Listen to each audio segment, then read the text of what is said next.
Hey everybody, welcome to a brand new motherfucking series called The Zombie Bible. Now this is a series that is based off of something that I am very passionate about. Zombies. Call of Duty zombies, that is. I have been playing Call of Duty Zombies since I was a youngin', since I was a little tyke, and I wanted to do a series in where I basically go back and review every zombies map from the beginning. Now, this is going to be, for the moment anyway, Treyarch zombies only. If y'all want me to go back and review Advanced Warfare or Infinite Warfare or whatever it is in the future, let me know. That is something that I am down to do, but I would probably just get through Treyarch first. So without further ado, let's get into it. This is the first episode, so we're going to be starting from the very beginning. This is going to be about Nacht, Untoten. Now, Nacht, Untoten is obviously, I feel like, needs no introduction. It was the very, very first zombies map of all time. It was introduced way back in World at War. It was a special mode unlocked after you completed the campaign. How can we forget the very infamous cutscene that starts this whole thing up, where you are a soldier who had just gotten in a plane crash or something, and you have you're sitting there, you're laying there, you're woozy, you're dizzy, and from the background to the forefront comes running a zombie, and that iconic screen comes up and says Nazi zombies. Now, in this series, I'm going to be looking at certain criteria that I'm going to be using to review and score these maps. Now, the one thing that I am not taking into consideration when I score these maps and review these maps is Easter eggs and or story.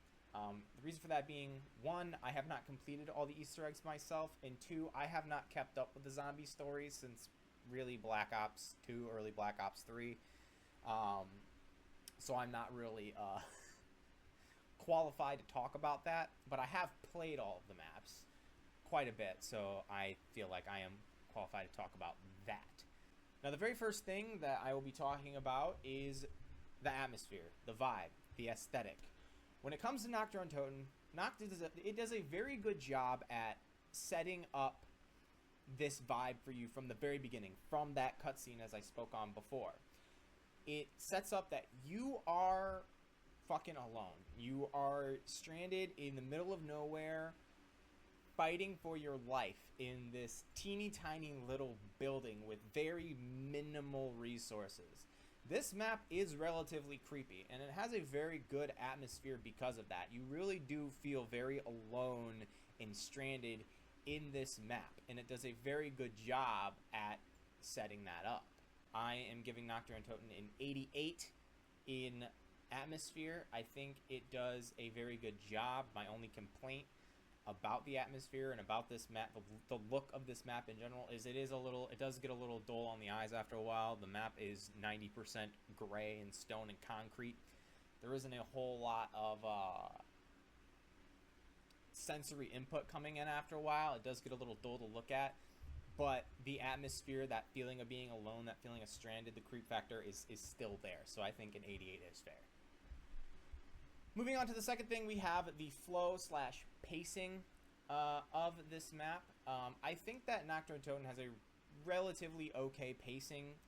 The biggest con of Nacht, Untoten, and this is something they've kept in Nacht, Untoten throughout its multiple reiterations, is that the first couple of rounds are very slow.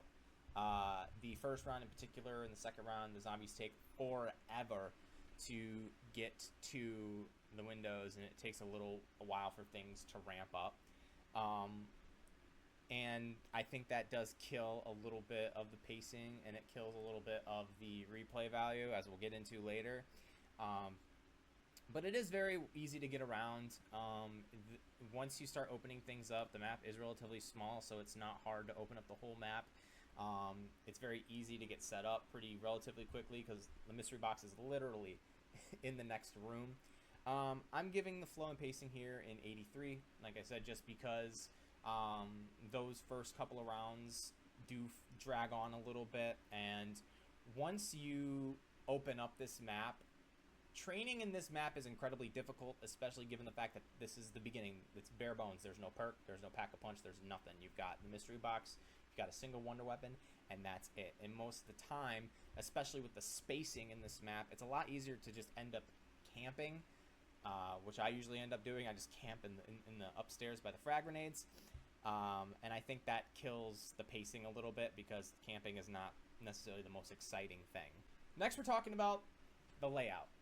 The layout of this map, I really don't have many complaints. It's like I said, it's a small map. There's not much going on. There's literally 4 separate areas. There's the starting room, the upstairs with the frag grenades, the upstairs where the bar is, and there's the mystery box room. 4 areas. Not a lot going on.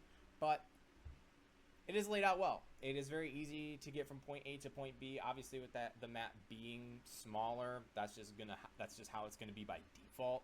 Layout here, I'm giving a 95. I can't really think of many things that would make the layout better. The next thing I would talk about is map mechanics.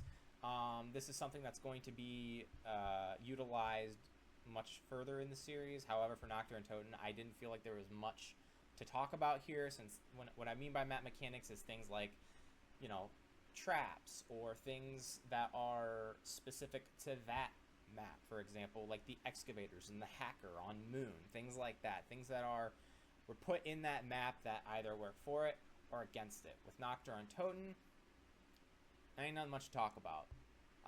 I could talk about the bare bones-esque of this map. However, I don't feel like, given the fact that this is the first map, and while we do have hindsight, I don't think it's fair to use the bare bones for or against this map very much. So map mechanics, I'm putting an NA here. There's not much to talk about.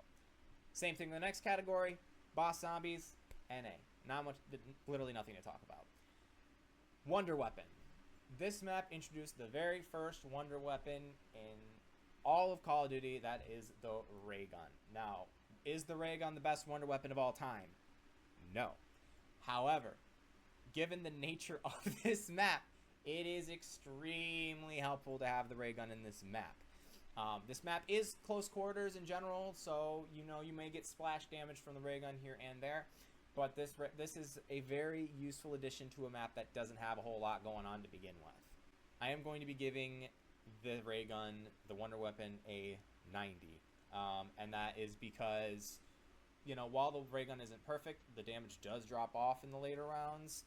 I'm giving the ray gun its respect it deserves, the flowers it deserves for being the first wonder weapon and being a wonder weapon that has been in zombies from literally every map forward from that point. Next thing we're talking about is replay value. How much replay value does Nacht, Untoten have? Now, in my humble opinion, it's not much. I don't feel like this is a map that you can play a lot of times in a row, especially with those beginning rounds being so slow. It does take a little bit for things to pick up. If you were to play this map over and over and over again, chances are you're going to start to get bored out of your mind because, like I said, nothing going on. There's no perks. There's no pack-a-punch. There's no Easter eggs. While I said we're not using Easter eggs in this map, at least it's something to do. The map is very gray. It gets very boring and dull to look at after a while. And that's about it. There's no hellhounds. There's nothing. And for that reason, I'm giving the replay value on Nacht, Untoten a 70 lower because this is not a map that I'm going out my way to play very often. This is a map that I'm going to play when I've pretty much played every other map multiple times and I just want a challenge. Because this map is hard, because it has nothing, because there's no perks or anything. This is a very good challenge map, and because of that, that's really the only reason I go back to play it. The very last category that I will be rating this map on is overall fun and enjoyment. How much overall do I enjoy this map? Nacht, Untoten, like I said, it's fun, but it's only fun to play every once in a while. So for this, I'm giving it a 76. Because while the replay value is lower, if you get a friend, if you're playing co-op, this map becomes chaotic. It becomes a lot more fun to play because of the said chaos. It's just fun to go back and deal with that bare bones experience, to have that experience of, oh shit, this is what separates the men from the boys. So, after taking in all the scores in consideration, this map earned an overall score of 83.7, which on my scale is a B minus. I think that is a fair rating to give this map, considering it is the very first map. I could have picked this map apart and shit on it for being, boring after a while and all that. But overall, I think I need to give it the respect it deserves for being the very first zombies map, just for overall having a great atmosphere and feeling loading into the map, which obviously over time gets cheapened a little bit. But there's not much to complain about here, except for the fact that it is bare bones. And if that's not something you like, then there are literally every other map to go play. Nacht, Untoten has become a very unique experience, which is also why I'm giving it a B minus, a higher rating. And there's not much you can use to complain about it. It does pretty much everything else right. It has a good atmosphere. It is smaller. It has a good layout. It has good flow. It has good pacing. It has a good wonder weapon. The only thing that you can complain about is, yeah, it gets a little boring after a while. It gets a little dull, and that's about it. So hopefully you've enjoyed this first episode of the Zombie Bible. Next episode we'll be talking about Verrückt, and we'll keep this motherfucker going. Deuces.